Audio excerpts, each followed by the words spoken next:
Hello and welcome to another edition of What Does the Giraffe Say with me, Kathleen Retourne. We are an organisation that aims to reconnect people in conservation by holding live interview services. If you haven't done so already, please do check out our Facebook page where we've got lots of different videos and interviews with lots of people from all around the world covering all different kinds of conservation. Today, I am very happy because I'm getting joined by Kristi Foster, and she's the co-founder of Terra Incognita. And this is an organisation that basically tries to raise awareness and promote ecotourism. So, Kristi, if I could just hand over to you, you could tell us a little bit about yourself and how the organisation started life. For sure. First, just thanks so much, Kathleen, for having me here. I'm thrilled to be here after sort of knowing and collaborating with you for couple of years now. So I don't know, I'll try and keep it somewhat brief, but enough story. I am based in Western Canada, and this is where I grew up. So I guess I grew up with quite a love of and a lot of time spent outdoors. You know, so I was usually on a beach or on a mountain, on a trail, in a boat, something like that. And I studied earth science or geology when I went to university. But I was always kind of fascinated by this, I guess, like nexus between people and nature, people and environment, and how they interacted, and how often, you know, when one wasn't in the right balance, the other wasn't either, and vice versa. You know, when one was doing better, the other tended to do better also. So that kind of led to, well, eventually doing a master's in conservation biology, but also spending about 8 years kind of working and traveling abroad for working for various organizations in sustainable development and conservation and ecotourism also. And I guess where Terra Incognita initially started from is that in all those places that I worked and lived, as I was exploring and learning about the country and the nature and the people, I kept sort of coming across the same problem or issue that there were so many really small ecotourism companies or organizations trying to do really great work and really trying to help people and nature, but struggling to have their voice heard amidst all the other types of tourism. And I think sort of a key, obviously, you know, you expect smaller organizations that don't have big marketing budgets and are just getting started to not have as big a voice as other companies. But I think kind of at the core of that issue is what we sometimes call greenwashing, which is, you know, advertising or marketing looks like one thing and what's actually happening in reality is another. Or maybe we should be saying eco-washing for ecotourism, I don't know. But so that issue kept coming up, you know, wherever I lived and worked.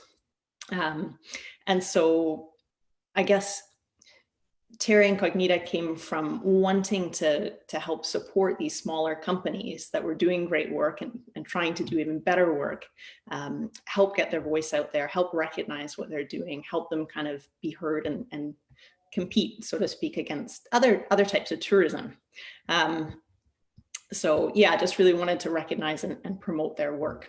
And Terra Incognita doesn't really make sense unless I have a parallel story talking about Nick, who's the other co-founder, who has a background, you know, working about 20 years in conservation and just enormous passion for conservation. And he and I had been kind of working together on and off and got talking about this idea of, you know, how could we help the ecotourism sector, which is tied so closely to conservation. And we both come from backgrounds in communications and marketing and that kind of stuff. So we wanted to kind of take those skills and use them to help promote ecotourism companies. So that's kind of where Terra Incognita was born back in 2018. And then how did you come up with the name? It's an unusual name. Is a story behind that?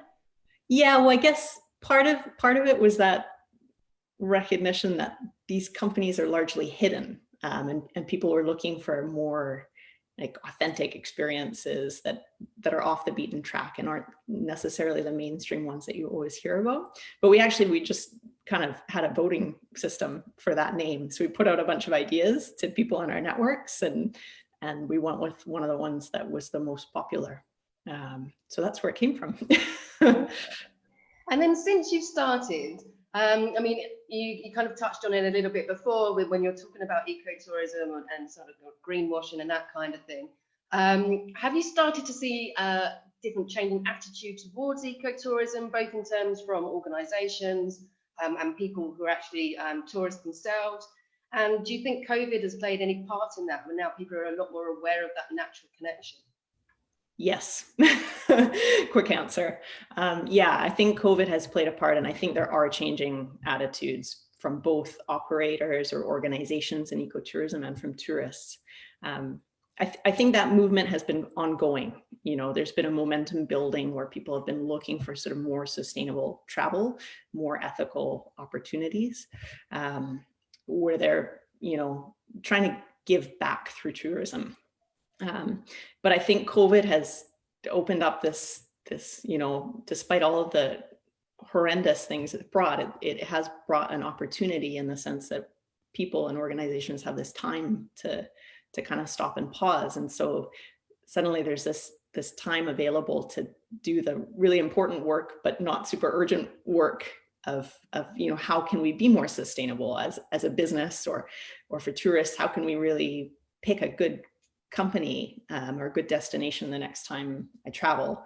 So, and I guess that you kind of see a dialogue building around that more people are talking about these things in webinars, you know, businesses, we've talked to businesses that are taking courses to kind of educate themselves more about how to operate sustainably, all that kind of stuff. So yeah, I think it's definitely building, and possibly in large part due to this strange situation this year. Yeah, and then do you find that tourists have kind of taken things differently as well? Because I know from my experience, when I first started traveling back in my early 20s, I didn't always make ethical decisions. I hold my hands up, and I have done things like elephant rides. And it wasn't until I actually did it that I realized just how horrendous it actually was. And then that's what kind of flipped my entire mindset into doing more ethical traveling. Do you think people are now more aware of that? I know from myself, when I'm looking in the media, there's a lot more in the mainstream media now about how this impacts wildlife and conservation and that side of things. Yeah, I think so. I think there's been some big topics that have helped, and things like climate change, obviously, to list really, really big and obvious ones, biodiversity loss, plastic pollution, all of those, you know, are quite closely tied to tourism. So yeah, absolutely. I think those things have helped raise public perception and awareness about environmental and social issues in that too. And I think that, you know, yeah, obviously animal welfare is another big one. Like I remember we ran a wildlife blogging competition a couple of years ago, which is in fact where we first met and connected, because you entered an incredible story into the competition. Actually, in fact, I think it was about cheetahs in Africa. It was, yeah. Well done. So, and you know, there were some stories in the mix there that did talk about that issue of, well, what if it looks like a tour or an experience is helping wildlife, you know, helping lions in Africa, for instance, but actually what's going on behind the scenes is that they're keeping lions there in poor conditions for the purpose of tourism. So I think, yeah, that awareness of those kind of issues is building, but it's still hard for people to know what company to go with and evaluate that. I think that's a big challenge that we're still trying to help solve. Well, you've just kind of led me very nicely into my next question, which is talking about the code of conduct that you guys have been working on recently. What was the decision behind why you wanted to create the code of conduct? And then do you feel like this is going to be something that people will now be able to use and be held accountable for? Absolutely, yeah, I certainly hope so. So that this idea was born, you know, it's part of kind of our goals at Terra Incognita. So the idea has been around since we started, but this year when COVID really hit, we also hit pause and we started talking more to the operators, the ecotourism operators that we've been working and collaborating with, to just better understand how we can help support them and recognize them.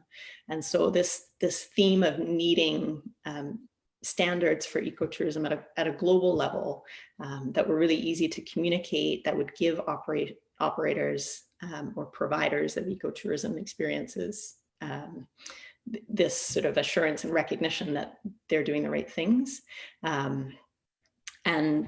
But also stuff that could be measurable, you know, and so we can really hold people accountable. It's not just a sheet of paper or a set of words, but something that we are actually able to check in with and measure.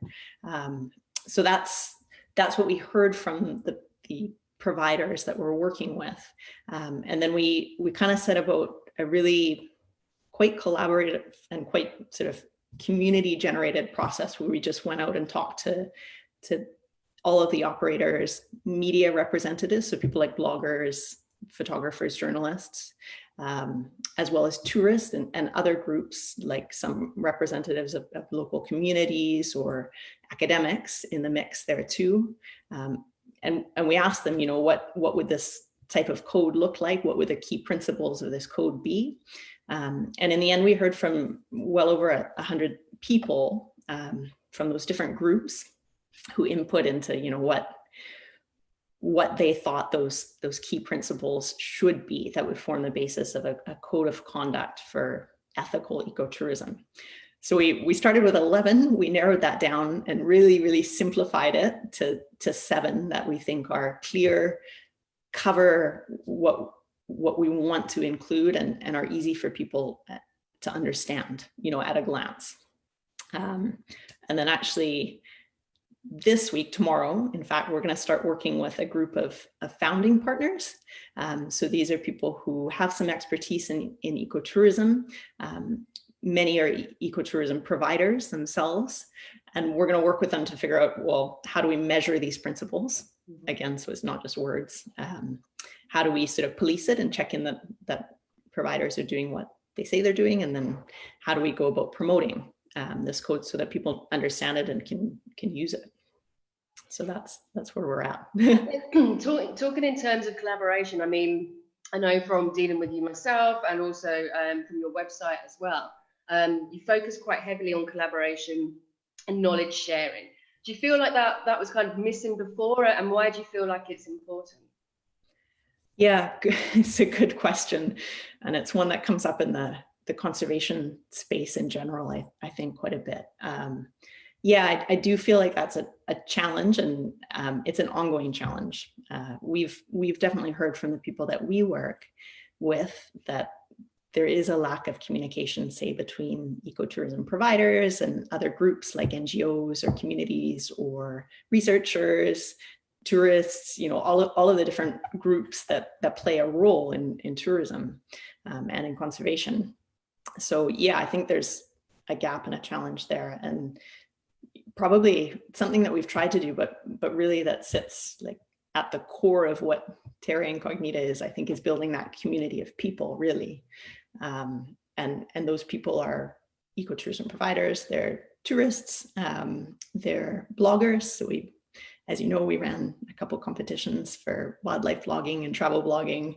And we now have a group of about 100 and well over 100, I think 150 eco bloggers, you know, who are engaged in learning about and promoting more ethical ecotourism. And it's something that came out when we asked people about this code of conduct for ecotourism idea, because we kept sort of hearing that message that we needed more collaboration and more sharing stories. So yeah, absolutely. I can give examples if you want, but yes, it's something we believe in very much, and we're working to improve. And I think as well, what's the thing with collaboration is you're bringing different voices to the conversation. Yeah. And they're coming with ideas you might not have thought of. And you know, it's just kind of sharing that knowledge and not holding it to yourself. Yeah. And by sharing it, it means you're actually having a wider impact on being able to actually help in conservation.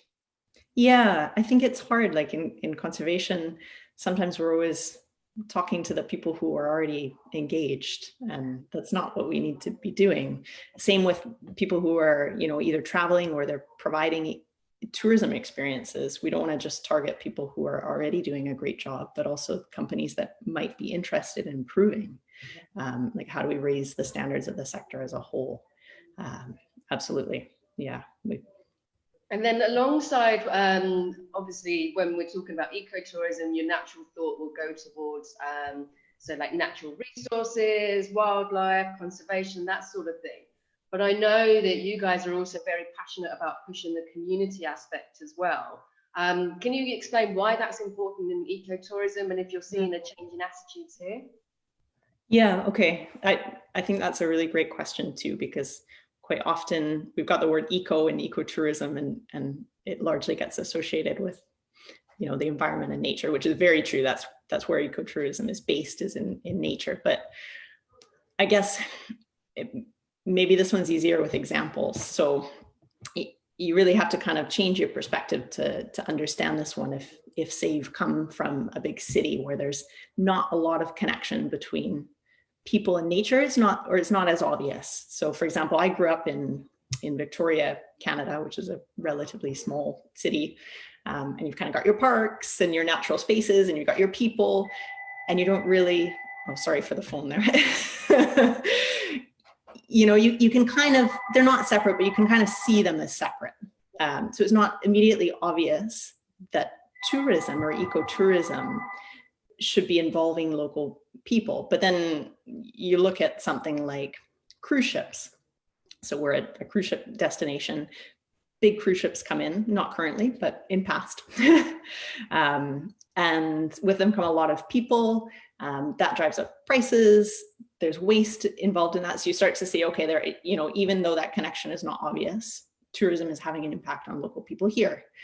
Then you go, you know, like elsewhere in Canada, where there are Indigenous First Nations groups, often that have territories of land, and their, you know, their lifestyle, their livelihoods, their culture, their communities are so closely tied to the environment and to nature that it's impossible to think about tourism without, you know, their leadership and their involvement. Again, if you go to a developing country, like I worked in Peru for a while, and there you have Indigenous communities in really remote areas. Some of them are not even contacted, or they're very isolated.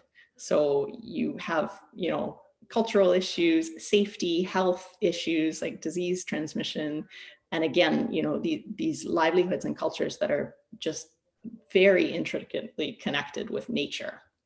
So they're part of one ecosystem or one landscape together. So I think ecotourism recognizes that in order to be successful, both nature and people need to benefit. And we had this one farmer, I can't remember where in Africa he was based, but he was African, and he fed into some of the recent surveys that we put out. And one of the things he said was like, you know, in places where you have conflict between humans and wildlife, you know, where people's livelihoods are being negatively affected by wildlife, say like lions, you really have to focus on localizing the benefits of tourism and helping people understand how they can benefit from nature. And that's really key to ecotourism. Hopefully that answered your question. I think I might have. No, it does. I mean, it's something that I'm very passionate about, and I fully believe as well, if the communities don't have a buy-in, it's going to be very hard to then protect the natural resources. Yeah. Often you'll find that the big companies then come along and, you know, they're displacing the locals. They're not getting any benefits from any of this, so they're not going to be passionate about it. Whereas if you're involving the local communities, they are then they've then got a buy-in, they've got a say, and they know their environment better than like if I went somewhere, you know, so they know what will work and what won't work. So I agree completely that their voices need to be at the table, and they need to also benefit from this. Yeah, absolutely. And in some cases, you know, where it's desired, they should be involved in leading the process, because like you say, they're the ones who know best what's happening in that context and what could potentially work best for everyone. Yeah. Okay, well, I've only got one more question left. So if you're watching back home and you'd like to put a question towards us, then please do just pop it in the comments section and I will read it out. If you're watching and it's not live, you're watching a bit later, please still put a comment and one of us will be able to respond and get back to you. So basically, what I wanted to know is if someone wanted to be a more proactive eco-tourist or to start up their own ecotourism business, what advice would you give them and what kind of challenges would you say for them to expect to face? Ooh, good question to end on. It's a big one. Okay, I'll try and talk about tourists first and then operators.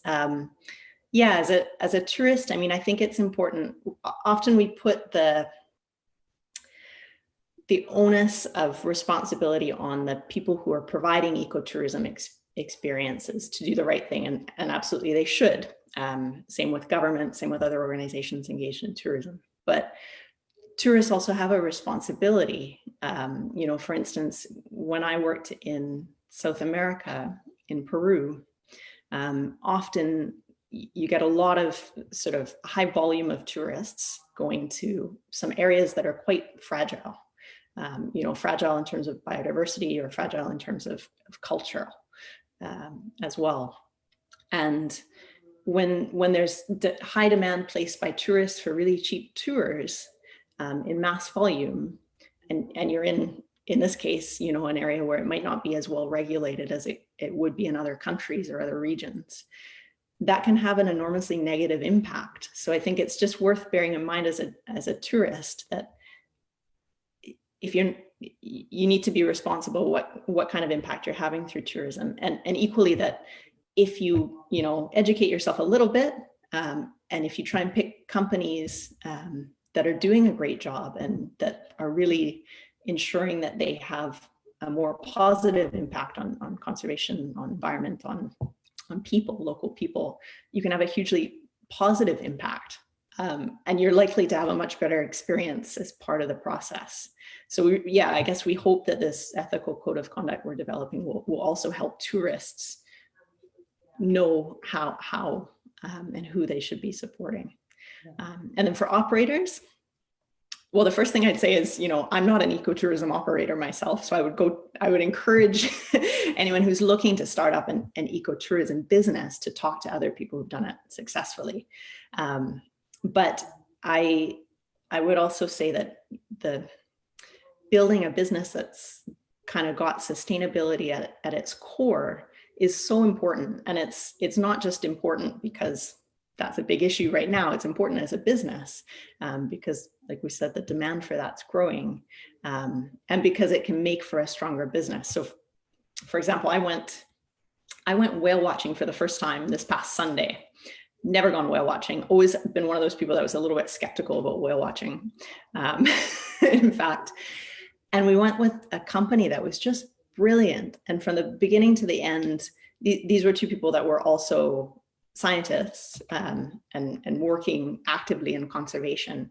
And they gave so much information and shared so much knowledge about cetaceans, about whales, about seals, sea lions, all of the other species we have here. And at the end, you know, like everyone who was on that boat was motivated to go and make better choices about the kind of seafood they're eating, what activities they're doing that might impact that environment. So it not only, you know, it's a way also to enhance your business and what you can offer people as part of that experience. So having that why or that reason for operating a business and how you're helping is huge. And then is there issues where, I know before people have said that one of the reasons they don't do it is because it's more expensive. Is there ways to get around that, or is it just a case of, well, it is more expensive, but you're getting a much more unique experience? Yeah, I think it's tough to generalize because it depends where you're operating and what you're doing.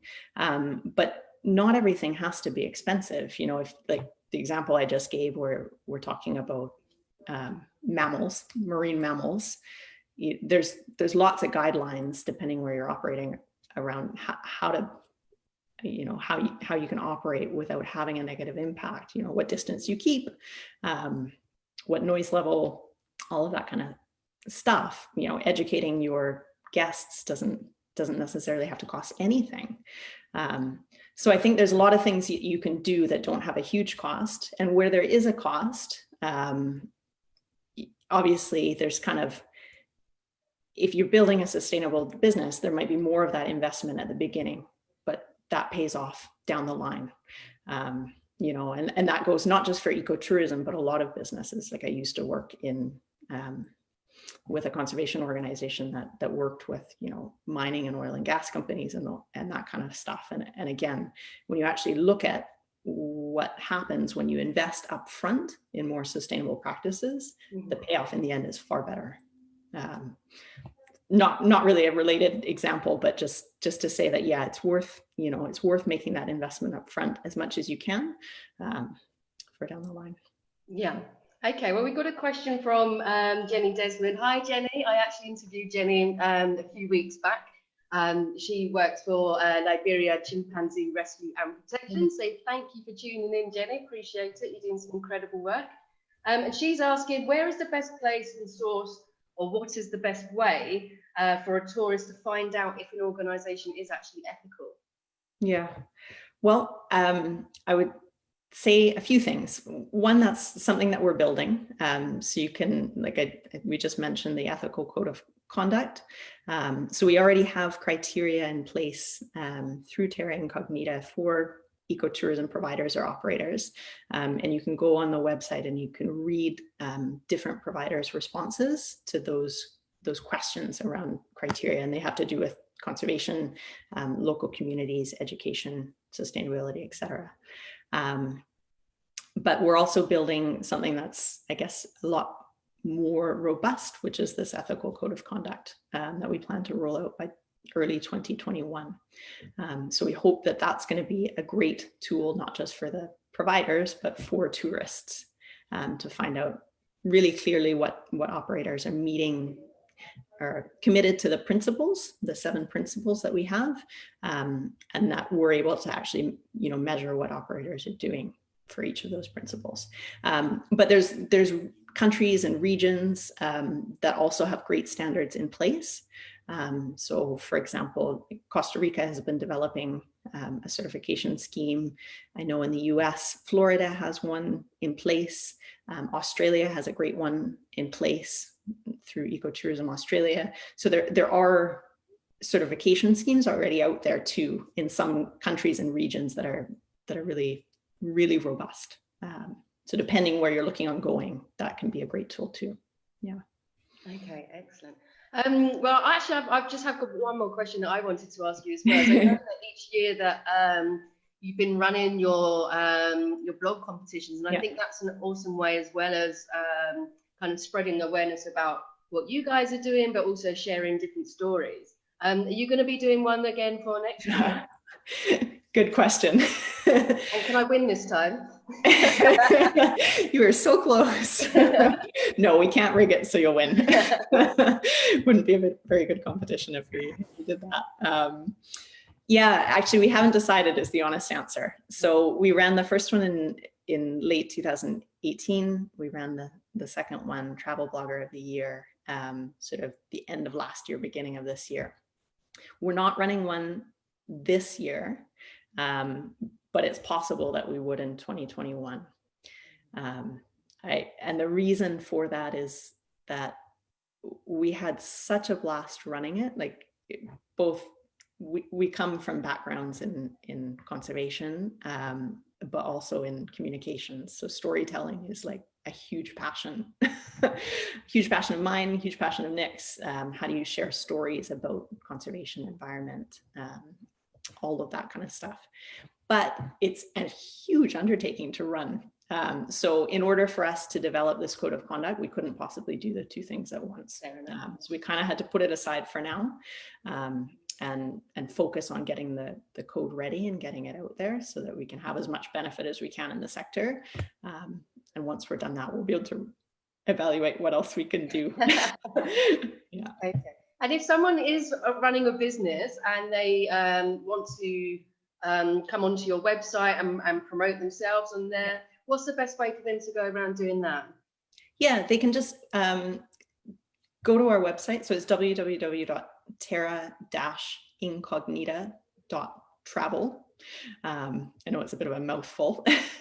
So you can head there. There's a link at the top that says join, where you can find out a bit more, or just contact us by email. Our contact is there on the website. So just reach out with any questions, and we can walk people through that process. Obviously, we look for businesses that have a, we want to help people on their sort of sustainability journey. So we're not only looking for businesses that have done everything already, but also businesses that can demonstrate a really clear commitment to improvement. But yeah, we'd love to hear from more people, and we love discovering what great work ecotourism providers are doing out there. Yeah. Sure. Okay, well, I'll wrap things up now. Is there anything that you wanted to conclude with before we go? Wow, just a huge thanks for being here. You kind of hit on it earlier, but the more we share information and knowledge, and the more we collaborate and we get messages out there about what ecotourism is, how it can be a benefit to people, to nature, to conservation, the better. So it's a treat to be here and have this conversation and finally connect in person. Okay, well, thank you all. It's been absolutely incredible being able to talk with you, and I really, really love the ethos of what your organisation's about and what you're kind of pushing towards. So wishing you all the best, and I'll be cheering you on from the sidelines. So thank you everyone back home for tuning in. I hope you've enjoyed it as much as us. As I said, if you're watching this and it's not live, do please still put any questions to us, and we would happily answer for you. But meanwhile, thank you very much, and enjoy the rest of your day. Thanks so much, everyone. Okay, bye.